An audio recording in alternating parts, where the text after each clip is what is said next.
at the moment, nothing serious. But yeah, that's very cool though.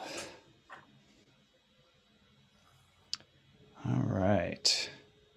got it. So I think we're going out here. The stream's going out.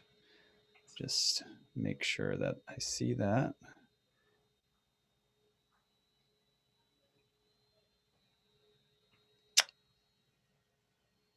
Okay. Looking promising. There you go. Okay. So we're going out live on YouTube and Facebook and whatnot. And now it's time to let people in. All right.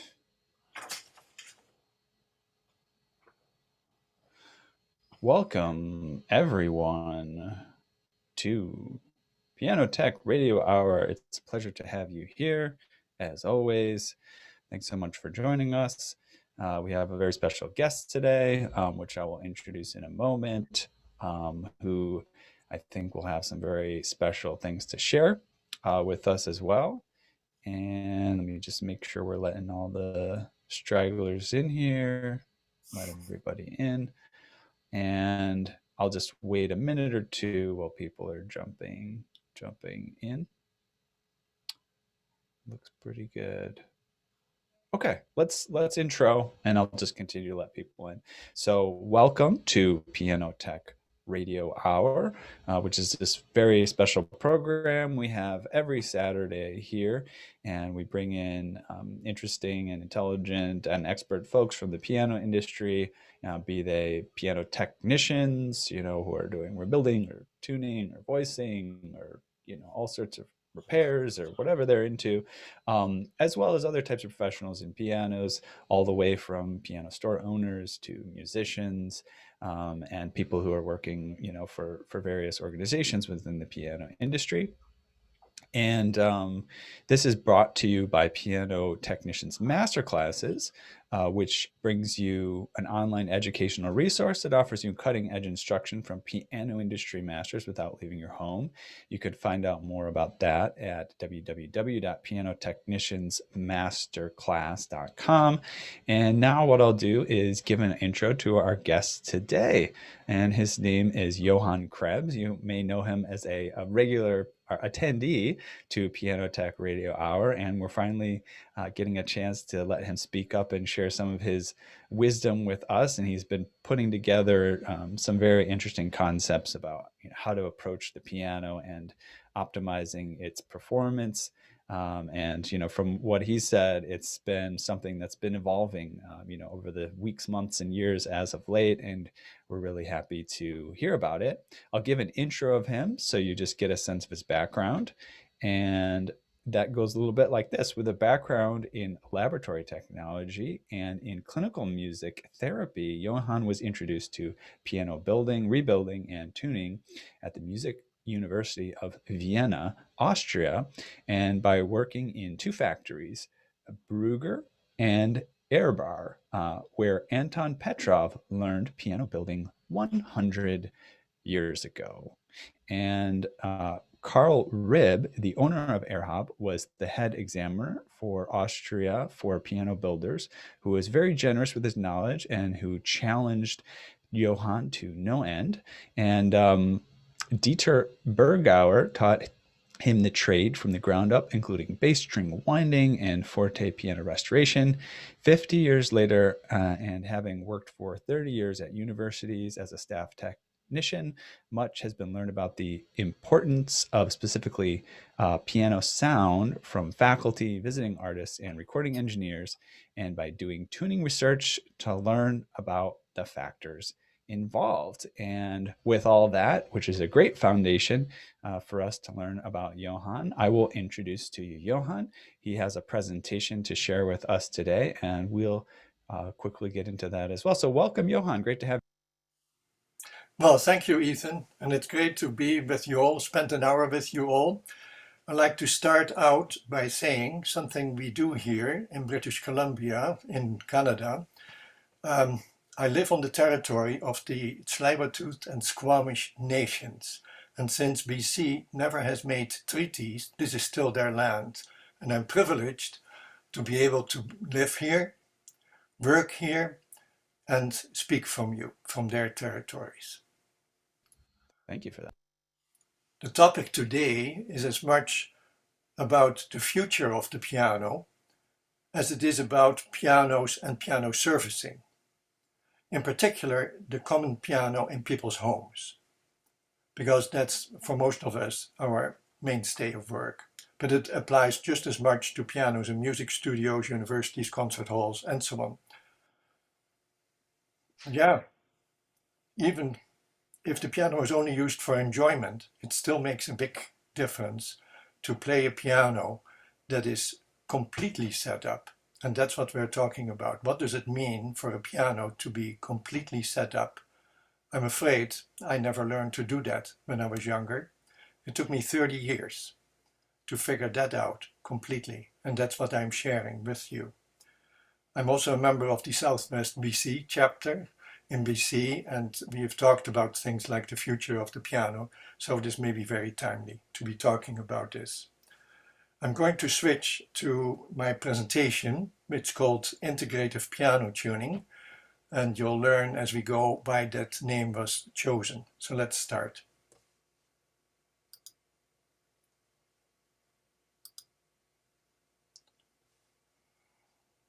Looking good. I'll go to full view.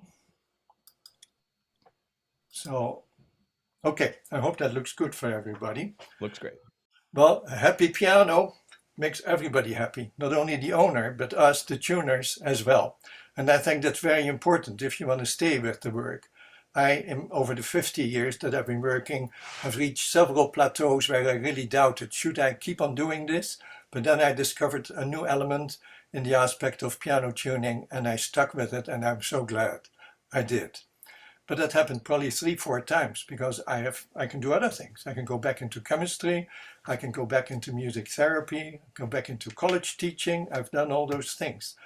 But I would say all the experiences together have probably made me what I am today. Without that, and especially meeting all the people along the line, I would never have been able to bring it all to fruition. So here we go. Integrative piano tuning. And the interesting thing is, we're not so much focused on tuning pitch. We're focused on something else, the sound of the piano. So building the harmonic architecture of the piano is the main goal of what I see is the work of the piano technician. And we do that by utilizing the resonance in the instrument, bring that back or bring it out, the timbre, the sustain, the intensity, you can call it focus of the pitch, and then finally the pitch itself, which is basically part of the structure of the instrument. It's a given. Of course, it needs to be maintained like all the other things, but it's not in exactly that what we make music with. We make music with the tone of the piano. Bring out one note in a chord, bring out a melody, wherever in the range, and the expression, accentuations, phrasing, all that. That's what I'm focused on, and that's what I like to bring out in my tuning. As a result, my tunings are not 1 hour and a half, 2 hours. They're 4.5 to 6.5 hours. And of course, you need to be able to talk to your customer and prepare them over the phone beforehand. But I've had very, very little times where that was not accepted. In fact, people are extremely grateful. So it's done in 3 steps. In the first step, you can call it pre-tuning, pre-voicing. We build the pitch, we build the tone. In the second step, we do the actual tuning, what we might call the basic tuning, the regular tuning. And the third step involves fine-tuning the pitch, the voicing. But as you will learn later on, we don't do it in the traditional way because we don't need to deal with differences in soft sound, louder sounds, and try to even that out, because that's all taken care of in step number 1. And that's why I feel that this is a tuning that could actually be integrated more and more into our work into the future.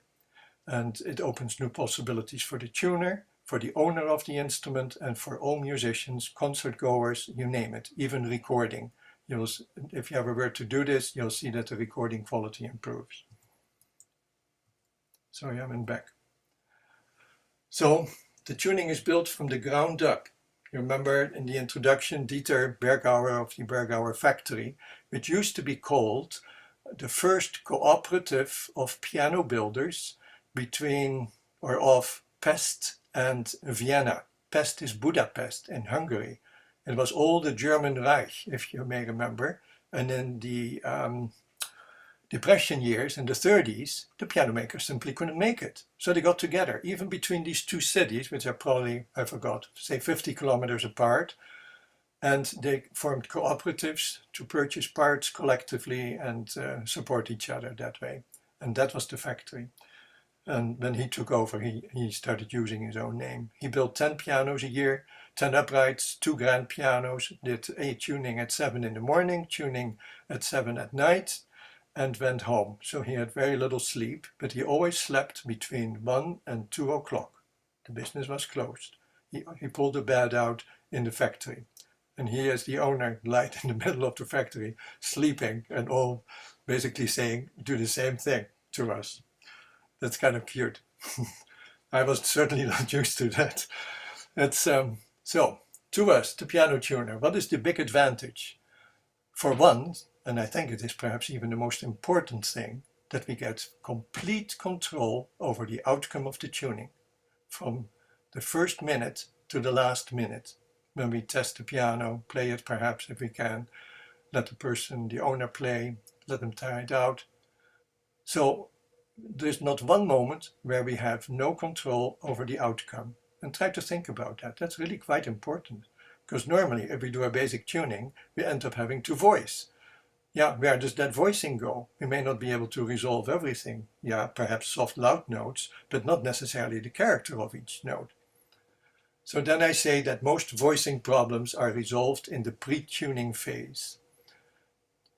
Then we get 2 levels of fine-tuning. That is our, call it step 2, regular tuning. But the voicing is going to be used for fine-tuning.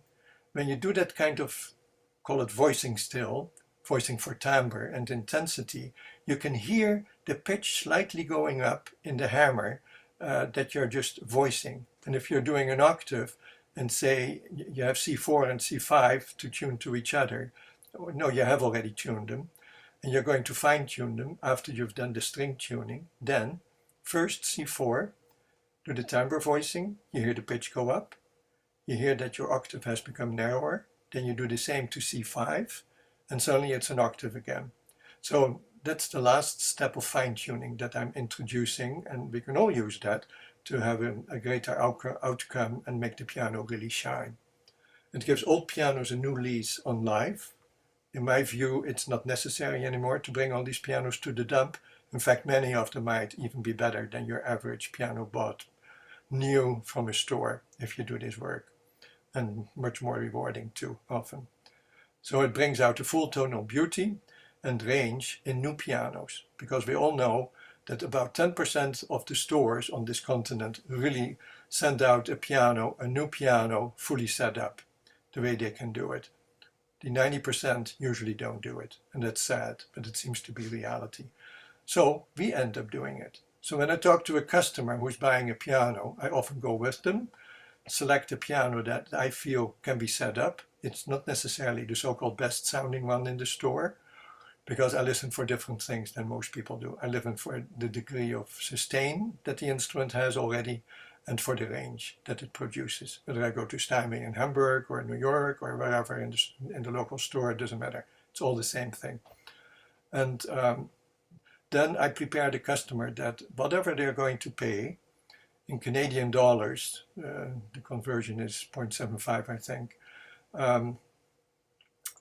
people might expect to be adding around $800 to $1,200 to the to the purchase cost of the instrument to get it set up by me and are ready to go. In my view, musicians, people buying a piano in a store, 90% of the time they're not ready to go. Sad situation. So that's why I'm sharing. Even though it took me 30 years and I've been for such a long time totally hesitant in bringing this out, I wanted to keep it for myself. wanted to really be totally sure that I got it all, and I think I've reached that point. What are we looking for in a piano tone? I take the characteristics from the human voice, and I think it's exactly the same. The ideal sound of the piano that we're all striving for should be mellow, I think, yet have full vitality, be really strong in its center, in its core quality, not a hard edge, as we usually encounter. So a strongly centered pitch, and that pitch, when it is there, it's often referred to as a ping sound among musicians. When you play Mozart, for instance, you like the piano to have a ping sound, very clear, ringing, and totally transparent. So the sound must be unforced. The hammer, if it's too hard, forces the string to make a sound. So hard hammers are probably out, at least too hard hammers. So the sound must be unforced and generous, so that we have an open, long sounding sustain and a very slow release, not a sudden drop off of sound after the initial attack. Because if the attack is too strong, there's no energy left in the string to produce a tone. There's loss of energy. So that's a total imbalance. The tone is ideally such that you can hear it literally, I mean that, unfolding on the string. So you hear the sound building up on each note. It's fast, but you can hear it. So the sound begins to bloom. And then the resonance develops, the attack energy folds into the actual tone, the resonance, the sustain, and that's how the tone is formed. In the end, we want a totally clear sound and a transparent sound. Transparent means that the pitches are distinct, very defined, very clear, so that when you play different pitches, like a chord in the bass, you must be able to hear each individual note, and that's not always the case. It can be very muddy. But this process of tuning makes the sound stand out of each note, and then when you compose a chord, you can actually hear all those notes and the notes that the chord is made up on. We want a warm sound, especially in the middle, a rich sound, but also a dynamic sound, so a very broad range. And we want the sound to have color and nuance. I'll give a quick example. I came to a university once that had a deal with the Kawai factory, probably, company, and where Kawai gives the university new pianos every year and replaces them. In the meantime, uses the university grounds to sell all these pianos and others they bring in. So it's a good deal for the store, but I don't think good for the university, because there's never time to set up 100 pianos in that year, tune them, maintain, do all the tuning, concerts, you name it. It's impossible. So I think it's a bad deal for universities, but it saves money. So I came to this small Kawai, probably 41 inches, and I played C4, the middle C. I was not able to produce more than three levels of sound. Soft, I try so hard. Little louder, I could not get more than 3 levels. That same piano, after doing the integrative tuning, produced 8 to 10 levels on the same note. So you see that the tone not only becomes fuller, it becomes more variable at the same time. And I think that's something musicians really appreciate to do, the interpretation of the music, the phrasing, and so on. So piano sound is often, where the piano itself is characterized as a melodic, a harmonic, and a percussive instrument. Melodic, so we must have sustain the singing tone, good separation of voices to do polyphonic music, play Bach, 2, 3, 4 voices, fugues, and to keep all the voices separate. And that you can actually keep following the individual voices so that they don't disappear. We need that really clear separation and transparency. For the piano to become a harmonic instrument, there are 2 levels of harmony. Of course, there's the harmony from the intervals that we tune, setting the temperament, and we do that as good as possible, and we can really do a lot there. But there is inner harmony as well. The harmony produced by the fundamental on the string and all the overtones that are created when the string is excited. The percussive aspect I mentioned earlier, that the ping sound is so important, so that the attack is not too dominant, but that energy from the attack should go into the formation of the tone itself. What is a piano? Well, it's basically a box, a metal frame, strings, soundboard, resonator, hammers, mechanism.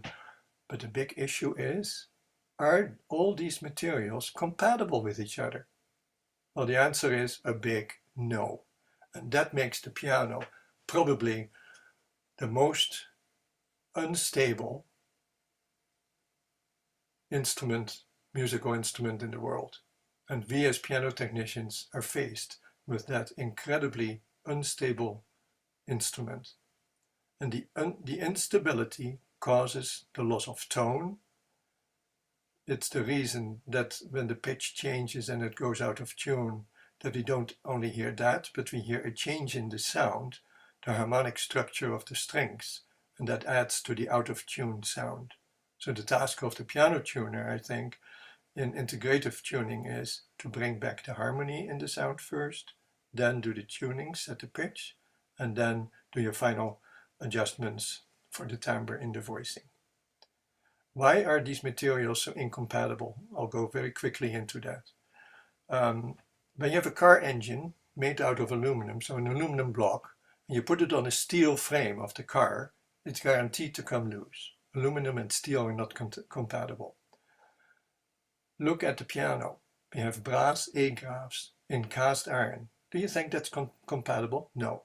Expansion rates are different. The A-graves will get loose no matter what. And of course, we have the problem that the factory, some even really good factories, don't always tighten them to begin with. So the piano already doesn't sound right. And then when you try to tighten them, you see that, yeah, they are not tight.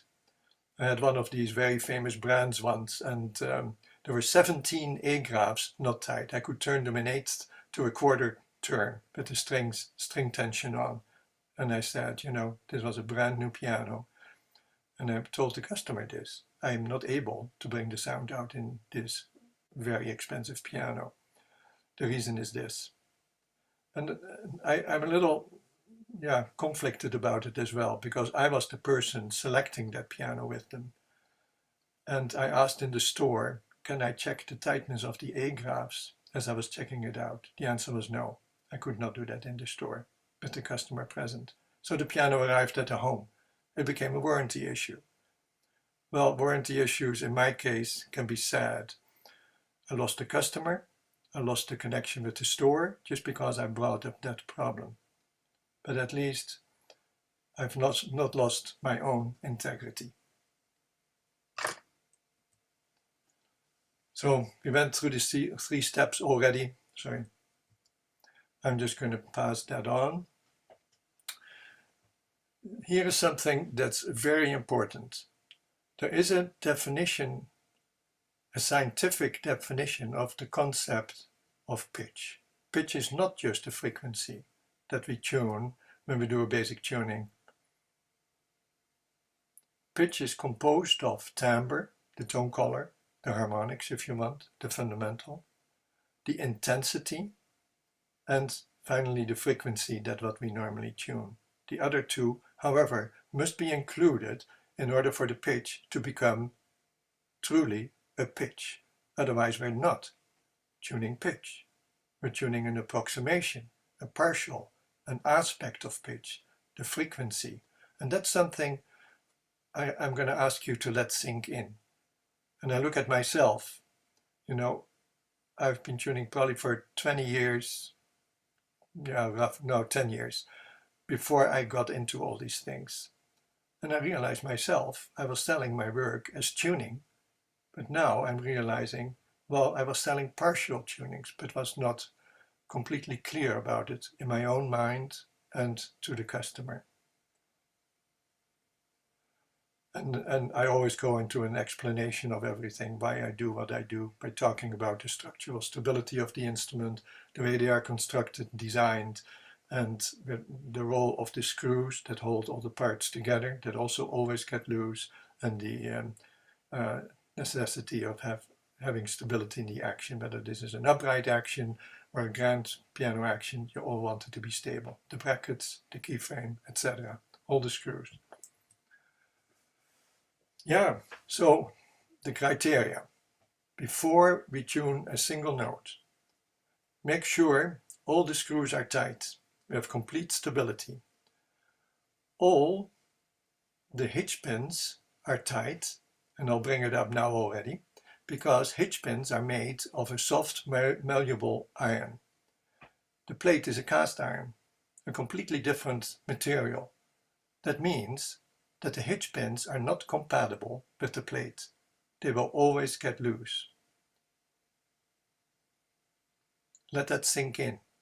That's a big thing to consider, because I doubt whether any one of us, but you should let me know, has ever hammered in the hitch pins deeper than the way they come. And they should be hammered in up to the point where the curve starts, the bend. And as we will see later, I have some pictures where you can actually see me doing it. The bend can be too strong. The hitch pin, each one is hammered over in the factory by an individual, because when you look at it carefully, they're all bent over to a different degree. Some of the people have been a little bit too enthusiastic in the factory, and they've hammered them over too far, thinking that string will never come off, or I don't know why, but in any case, one cannot hammer in those hitch pins. That piano is a lost cause. Bring it back to the factory and tell them that you want another one where the hitch pins have been bent over perhaps 30 to 40 degrees from the vertical to the plate. Another important thing. So when you go with a customer to select a piano in the store, check that out. And don't buy a piano where the hitch pins are bent over too far, because you know that you will not be able to set up that instrument properly and will not have the result, and you will not have control over the outcome of the tuning. And I feel that your customer you're going with to the store should know this. And the store owner might be interested as well. So shortcuts do not exist. When you do all these steps, you're doing about 2,000 adjustments. It goes very quickly, bum, bum, bum, bum, bum, bum. And then on top of that, the tuning. So probably 2,500 adjustments in the end. 225 tuning pins times 2. But if there is a budget about the piano tuning, yeah, you may have to make decisions. And then you want to be selective about which step to include in the pre-tuning section and which ones to leave out. I think the one that creates true tuning stability is probably the one to leave. And yeah, anyhow, that's a personal decision. I think that's an important one, because once you've done this big tuning and spent 6.5 hours on the work, that piano will stay in tune for 3 to 5 years. Not 3 weeks, not 3 months, not 1 year. It will go through the cycles with the seasons, but not as much as we're used to. Gradually, you will hear the tone change. So call that going out of tune, but the pitch is still there. Or just be within 2 to 4 or 5 cents after 5 years. So that's the amazing thing. If you do the work, look at the piano as a piano for what it is, a totally unstable instrument, bring back the stability and maintain it, it will stay in tune for that long a time. I see it over and over again, hundreds of pianos.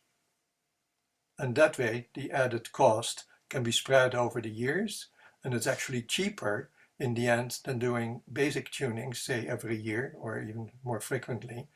That is more expensive altogether than doing this non-expensive tuning where you have the much better tone and can make music on a higher level.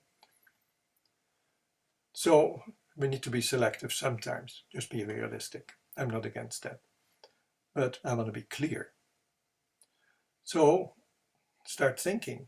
When you look at the piano and start looking at it the way I do now after all these years, I see immediately that some pianos are built where the access points that I need to service are not within reach, without turning over the upright piano, take the bottom off, for instance, or do other acrobatics, loosen strings, you name it. I'll leave that out to tools needed. It's going to be too long otherwise.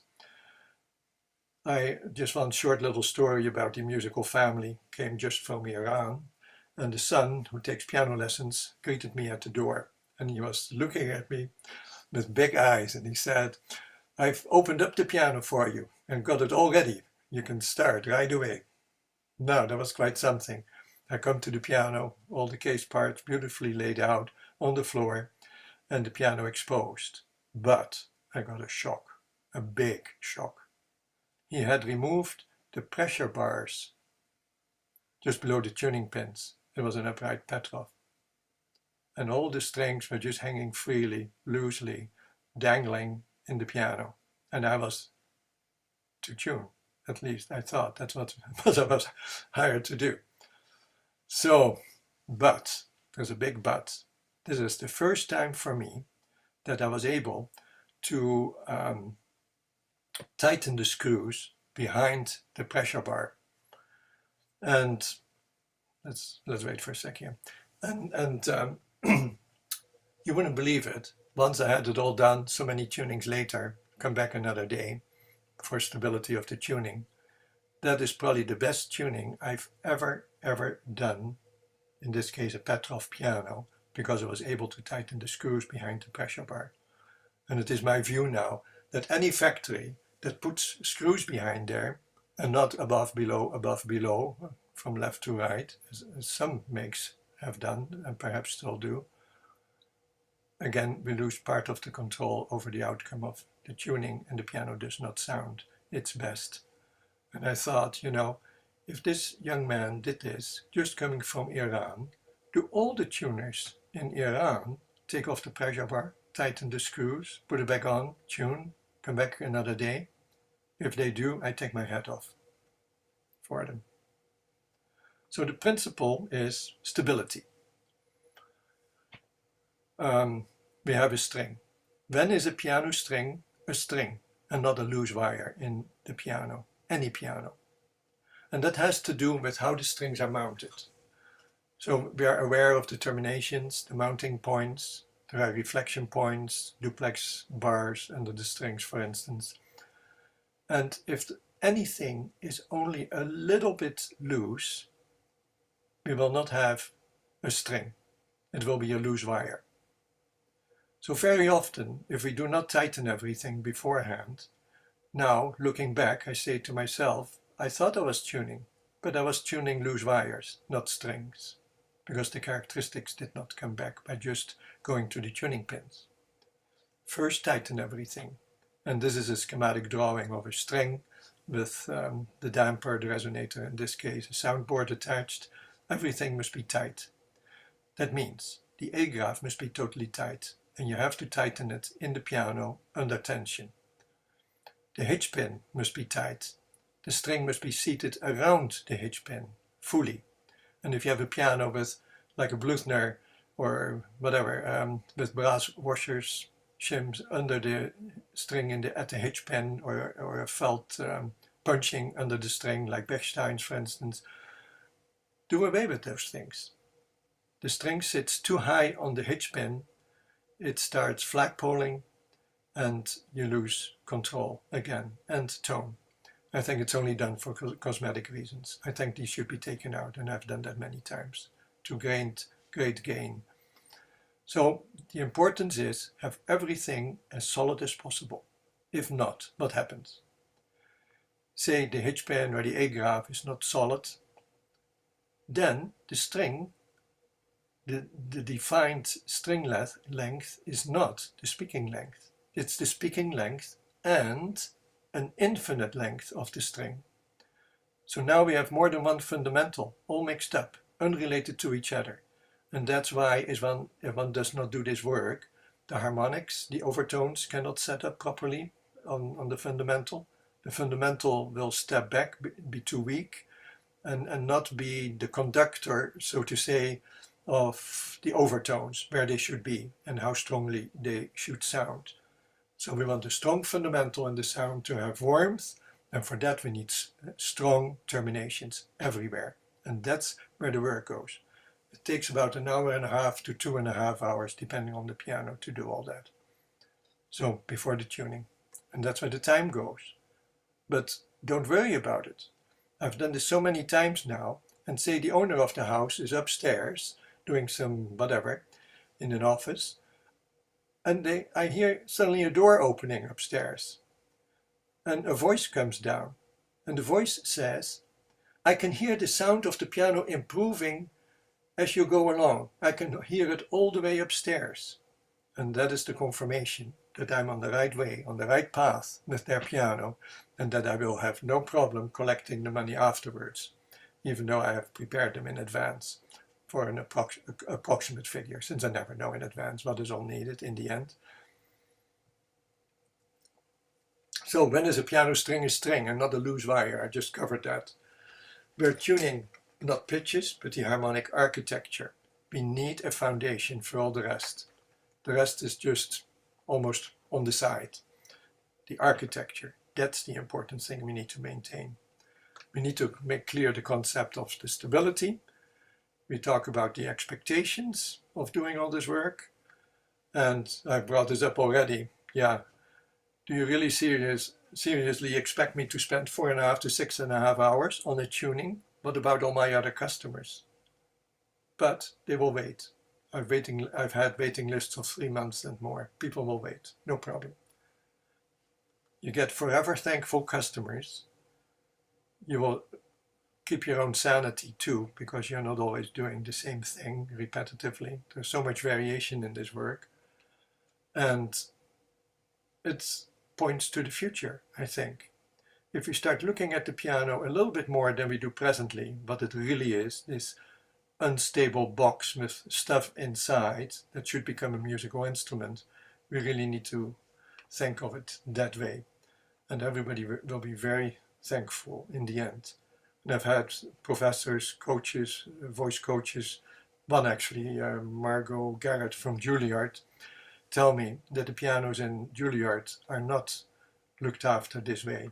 And in the 10 days that she was giving a master class, 7 times she and her students came up to me just to personally thank me for working on the piano that way. Because for the first time in their study and teaching, they have experienced a piano that actually supports the singer and allows the singer to have a full connection with the instrument and just not just keep their fingers crossed. It's very thankful work, very rewarding work. And I recommend that everywhere in the world, not only where you live, work groups, teams are formed of piano technicians to collectively start working on this concept, to make everybody benefit, and also to make it possible that you find ways of bringing it out to the public. Very quickly, Cristofori's first piano, no screws, beautiful. My first pianos learned on were Viennese actions, no screws in the action. What a beauty. Don't need to worry about these things, only plate screws. So the pianos always sounded good. Time of Beethoven, a little bit more evolved. Here I'm playing a beautiful upright. I have a recording, but I'm skipped that for time reasons. Oh no, there. But you heard the sound a little bit. Here's the Iranian Petrov piano. You can see the screws behind the pressure bar. And the bar was taken off, allowing me to tighten these screws. So important. I have ground down screwdrivers so I can go in between the strings without marring them. The side of the screwdriver is rounded off. I use a lever and I sort of really feel how tightly I can turn them. It depends on the wood, of course. But if it's a Steinway grand piano for the perimeter screws, you can go 15, perhaps even 20, what do you call it, inch pounds. And no, inch ounces, I suddenly forgot. It's foot pounds and inch ounces, right? So 11 to 20 to gauge the tightness of how tight you can make them on the plate. Do not skip any screws on the plate, the bottom of the piano, wherever there are screws. Bottom soundboard, buttons, screws, wherever you find screws, you tighten them. And at every level of tightening, do a little bit of playing, and you hear already an improvement in the sound at every set of screw tightening. And it keeps you going, and it keeps you motivated, because it's not easy to do this work, 6.5 hours long, sometimes without a break or lunch.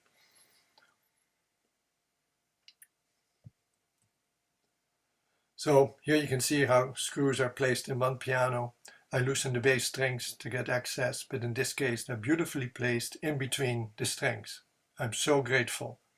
You can see what piano that is by the label behind there, behind the strings. And for the bottom plate screws, yeah, find a way. I have all sorts of short, stubby screwdrivers and bits that work with these big screws for me to work inside. So I have to kneel down and do that. Some pianos are poorly designed.